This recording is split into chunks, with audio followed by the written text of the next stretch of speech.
تبع لدينك وإلى أرواح مشايخنا ووالدينا أن الله تغشم بالرحمة والمغفرة ويعيد علينا من بركاتهم وعلومهم وأنفسهم الطاهرات وأن الله سبحانه وتعالى يغفر ذنوبنا ويستر عيوبنا ويقضي حوائجنا ويفتح لنا فتوح العارفين وعلانية الصحة والسلامة ودفع البلاء وجلب الرزق لنا والمسلمين. الفاتحة.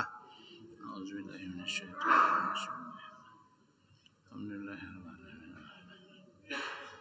إياك نعبد وإياك نستعين. صراط الذين غير المغضوب عليهم ولا الضالين.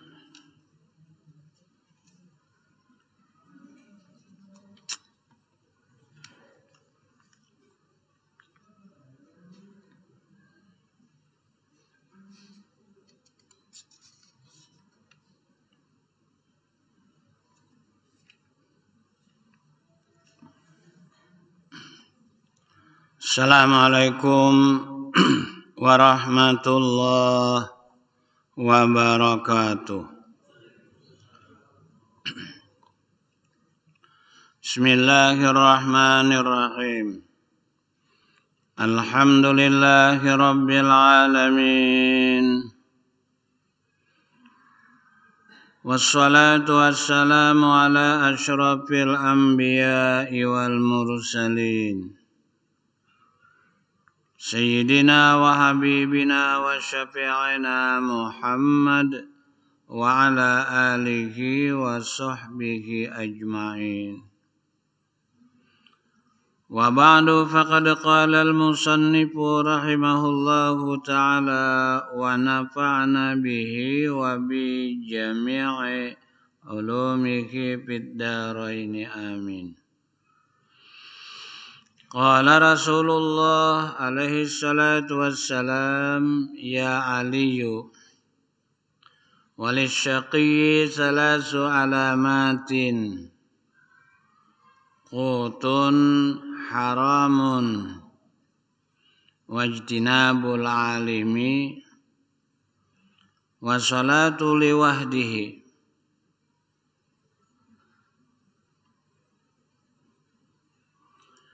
walil mujrimi salasu alamatin hubbul fasad wa durrul ibad wajtinabur rasyad.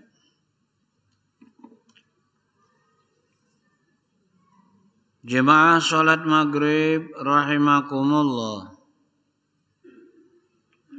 Puji dan syukur selalu kita haturkan kehadirat Allah.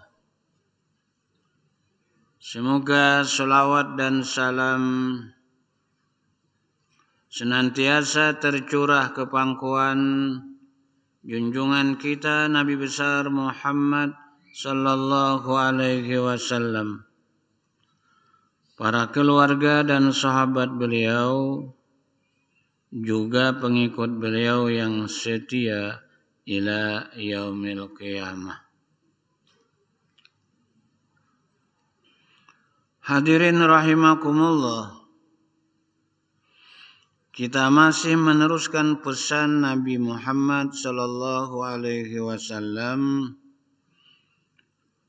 kepada salah seorang sahabat, yaitu Ali bin Abi Thalib. Pada malam hari ini sampai kita kepada pesan beliau, ya Aliyu, wahai Sayyidina Ali, walisyaqiyyi salasu alamatin. Bagi orang yang tidak beruntung itu bisa diterjemahkan walisyaqiyyi, bagi orang yang celaka. Na'udzubillah.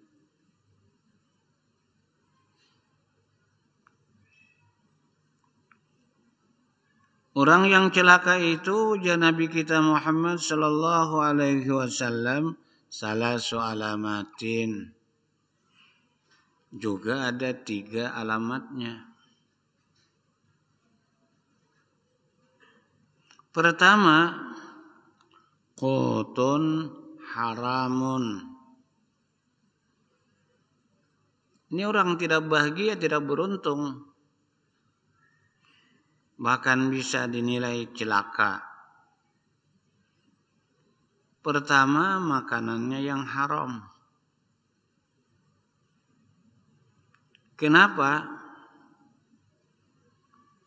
Karena makanan itu selalu berhubungan dengan manusia. Itu yang disebut dengan hablum minan nas. Kadang kita mendapatkan sesuap nasi peribahasa dengan cara jual beli. Yang memberi jualan kita itu ya manusia. Kalau kita curang, hasil jualan kita itu haram. Atau kita dapat makanan, istilahnya sesuap nasi,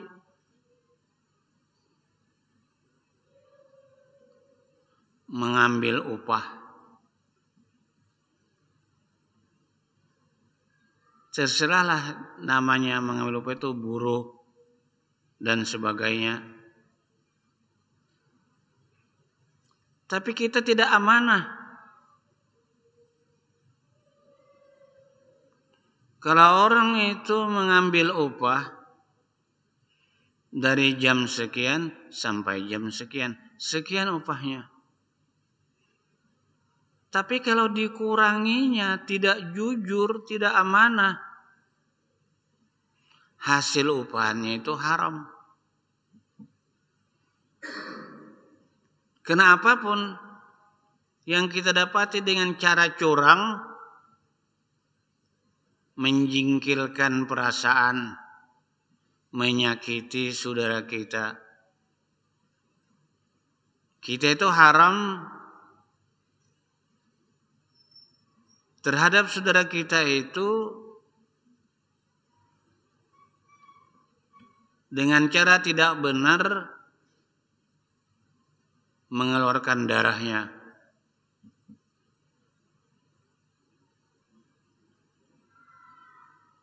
Karena emosi, karena marah, sakit hati, dendam. Lalu ada perkelahian, mengeluarkan darah. Ini kada boleh itu. Sehingga Nabi kita Muhammad SAW membuat dalam sabda beliau,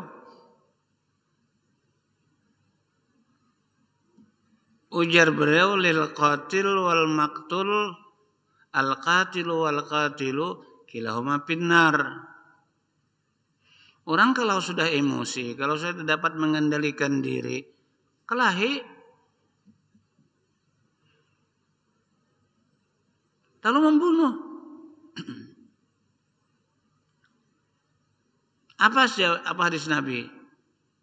Yang membunuh, yang dibunuh, dua-duanya masuk neraka, ujar Nabi. Lalu kalau bahasa kita, kalau yang membunuh itu ya Rasulullah, pas saja masuk neraka. Macam apa kalau yang dibunuh? Nabi jawab, yang dibunuh itu kalau dia hidup berencana, niatnya membunuh juga lawan saudaranya. Haram mengganggu darah. Haram mengganggu harta saudara kita. Bahuma mengangkat tanah orang, betetai pahalatan dikakat, betetai rumah mengangkat tanah kawan. Nabi menjelaskan, man ghasaba qida shibrin ardon tuwiq ala sabi aradin. Siapa ngambil hak orang, sejengkal, sakilan.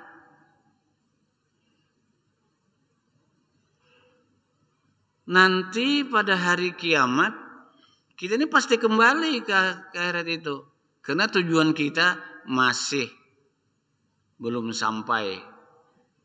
Kita singgah di dunia, meneruskan perjalanan menuju alam yang baqa, akhirat. Orang mengambil tanah orang, tanah saudara kita, sejengkal, sekilan, tuwiqa yaumal qiyamati ala sabi aradin. Dijadikan bahasa kita kakalong, 7 petala bumi itu dibawa menyubarang siratal mustaqim bakalong 7 petala bumi.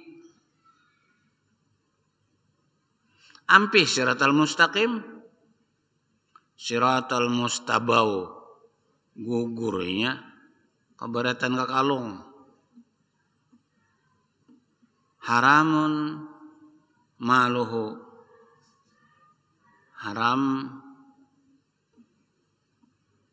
mengambil hartanya. Dan termasuk ya haram irduhu, masuk ke area rumah tangga orang, menggusip orang lain, haram itu. Biarlah orang salah, tapi kita jangan ikut menyebut-nyebut kesalahan orang. Hadirin rahimakumullah. Lalu orang yang celaka itu, ujar Nabi, alamat pertama itu makanannya haram. Kenapa? Setiap makanan itu kita dapati berhubungan dengan manusia. Kadangkala kita berdagang, kadangkala kita mambi lupa, ya kan? Kalau tidak ada kejujuran, maka hasilnya itu haram. Maka orang yang makan haram sering diangkat oleh guru-guru kita.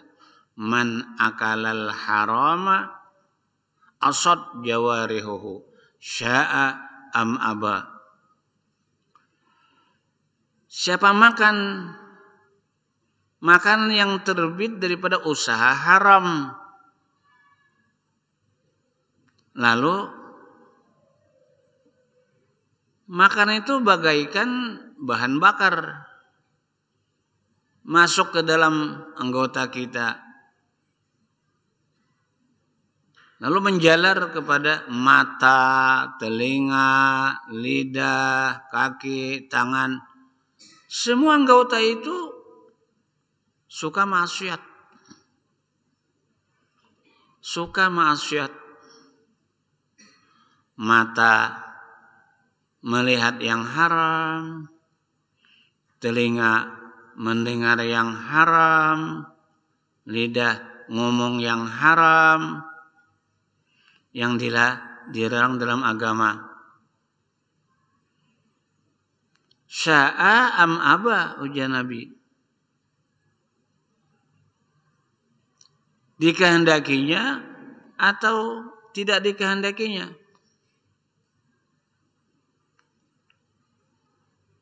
Karena yang haram itu mengajak seorang itu untuk mengerjakan yang tidak baik. Yang paling kita takuti, kullu lahmin minal harami pannaru aulabih. Tiap-tiap darah daging yang diterbitkan dari makanan haram, maka yang layak untuk tempatnya adalah neraka. Itu ujar Nabi kita Muhammad sallallahu alaihi wasallam.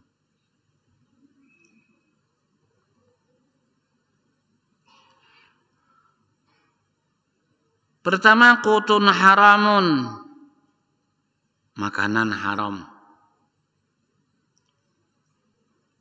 mendapat dengan cara yang tidak halal.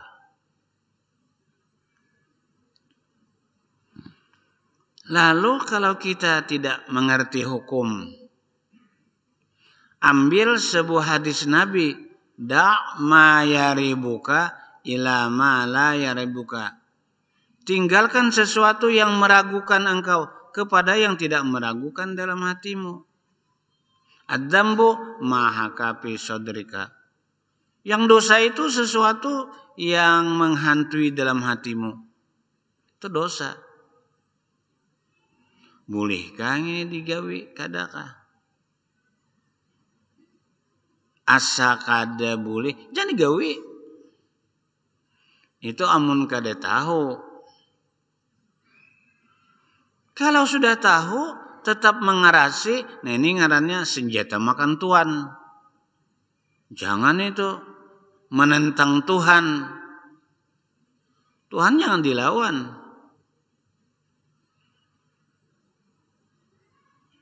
Artinya jangankan kepada Tuhan, kepada manusia. Kalau sudah habis kesabaran, maka akan mendapat petaka.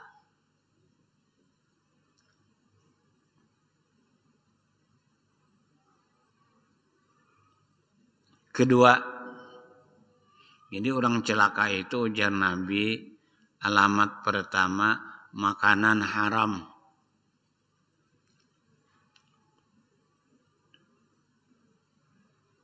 Kedua, ijtinabul alim. Hidup kada katuju lawan orang nang benasihat. Kada katuju lawan orang nang bapapadah.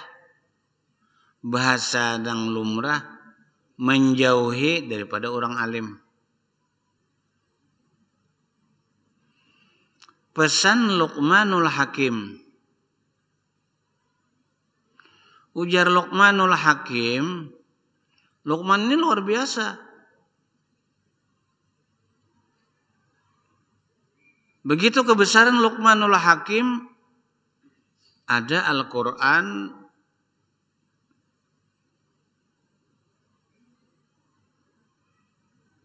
surah Al-Quran, surah Luqman. Itu kehebatan Luqmanul Hakim. Lalu kata Luqman menasihati anak beliau, ya bunayya, hai anakku, jalisil ulama. Kalau kau ingin selamat, bahagia, hidupmu jangan jauh daripada ilmu. Hidupmu jangan jauh daripada ilmu. Itu pesan Luqmanul Hakim. Kenapa? Fa innallaha yuhyil ardal maitata bibawabilil matar.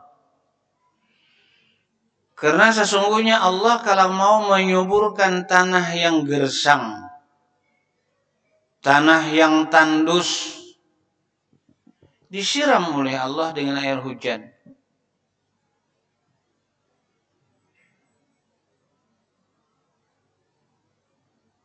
Insya Allah orang Islam tahu semua yang namanya Arafah itu padang pasir. Sekarang sudah berubah. Tanam-tanaman menghijau, penghijauan. Tapi kalau pian mau mengoreksi, setiap pun itu ada keran banyu, ada keran.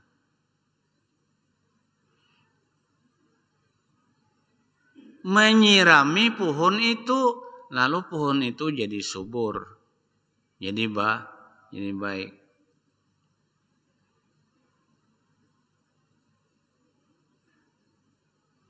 Wa yuhyil quluba, kalau tanah tandus, tanah gersang, jadi subur dengan disirami air hujan.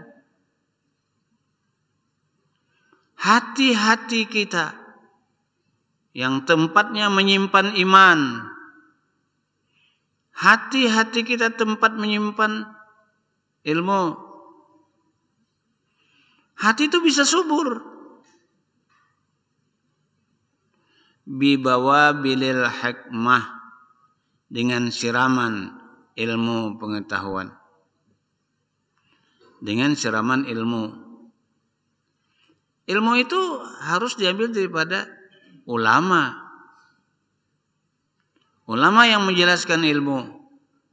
Sering ulun angkat, ada sahabat-sahabat yang ingin tahu modal hidup itu apa.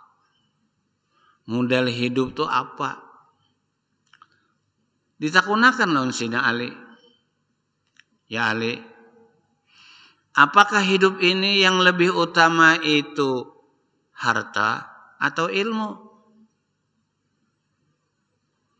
Kalau kita mau dapat ilmu, harus jangan menjauhi pengajian. Ujar Ali, ilmu. Alasannya apa? Ilmu itu peninggalan Nabi Muhammad, warisan Nabi.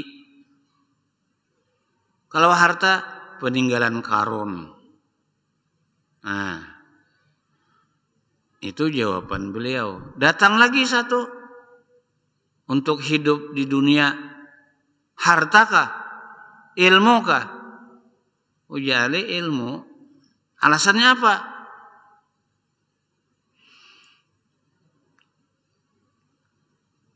Ilmu itu semakin banyak semakin mahal. Harta, mata, benda dunia semakin banyak semakin murah. Masuk akal aja tuh.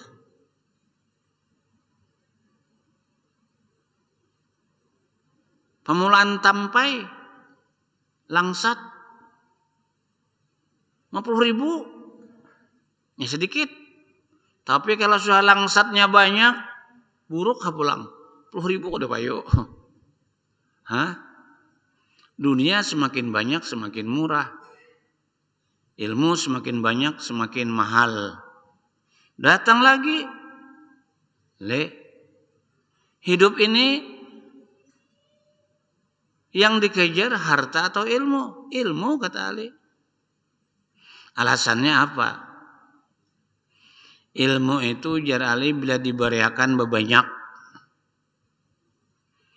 Kalau harta diberiakan berkurang. Masuk akal aja. Pian tulak ke masjid. Mau duit 50.000. Lalu cilingan isi 10.000. Tertinggal 100 lah. Kurang. Datang lagi. Ilmu kah, harta kah? Ilmu jarali. Alasannya apa? Ilmu itu disimpani kada buruk.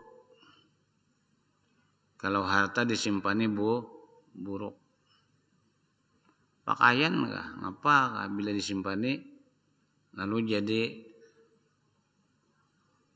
berubah harganya? Datang lagi. Ilmu kah harta kah? Ilmu. Alasannya apa? Ilmu itu jar Ali memelihara dirimu. Kalau harta itu engkau yang memelihara.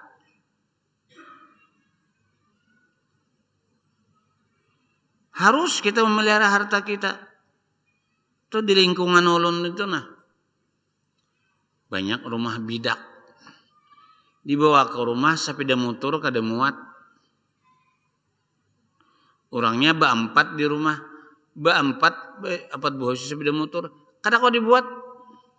Cuman nang jadi masalah bila tak bangun menyintari kita yang memelihara harta. Kalau ilmu memelihara diri kita, jangan itu, jangan ini, amun mau selamat.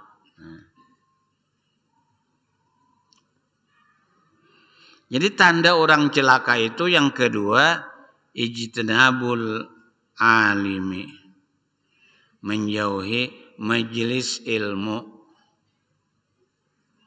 Lalu bila orang kada berilmu, hidup berhafal. Atau dengarani orang ilmu hidup kada belempuk. Dah tah.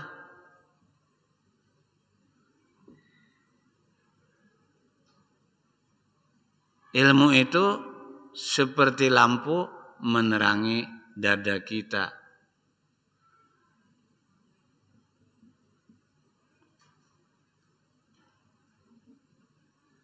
Lalu bila ada di kampung tuh ada nempina daur. Siapa itu ya? Si anu, ya, dasar kada belampu yo orang ngak. Kada belampu, bakadap, jada hidup jalan bakadap. Cuma kita tahu agar jangan celaka, hindari makan haram. Hidup jangan jauh daripada ilmu. Ketiga, merupakan terakhir untuk alamat orang celaka. Wa sholatuhu liwahdih. Sembahyang kada mau berjemaah. Sembahyang aja. Tapi kada berjemaah. Padahal Nabi kita Muhammad sallallahu alaihi wasallam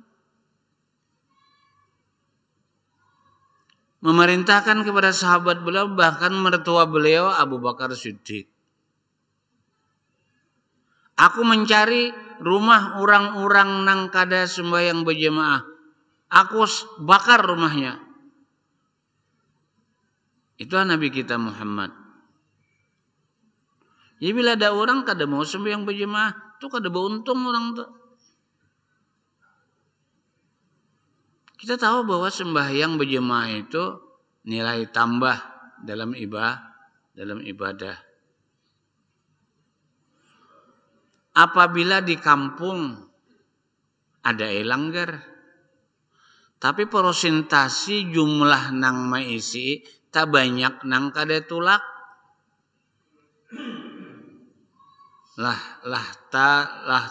Tawat syaitan. Kampung itu dipimpin setan. Jadi bila kampung kada berjemaah atau berjemaah, memang kan sembahyang berjemaah ini paling tinggi hukumnya fardu kifayah. Bahkan ada sebagian ulama mengatakan sunat muakkad. Kalau mazhab kita Syafi'i fardu kifayah. Di dalam kitab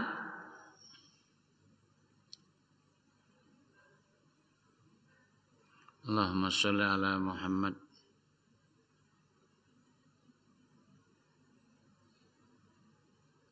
Ta'limul muta'allim. Kalau kada khilaf itu namanya.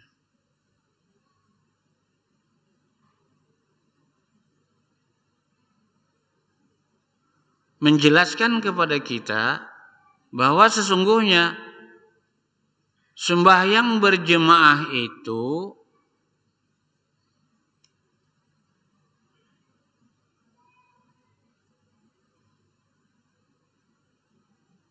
menyampaikan keinginan kita. Kita kan keinginan beribadat nih supaya diterima Tuhan kalau. Supaya diterima Tuhan. Amun kita mau melaksanakan sembahyang berjemaah merupakan kepastian diterima oleh Allah Subhanahu wa taala. Kenapa? Ada 3 faktor. Faktor pertama, Allah menerima semua orang yang berjemaah itu dengan keabsahan, kebaikan imam. Karena imamnya baik,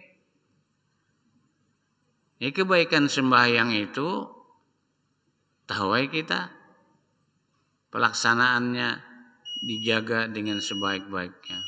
Baik, lalu makmum diterima oleh Allah. Itu dalam kitab Kifayatul Atqiya. Kedua,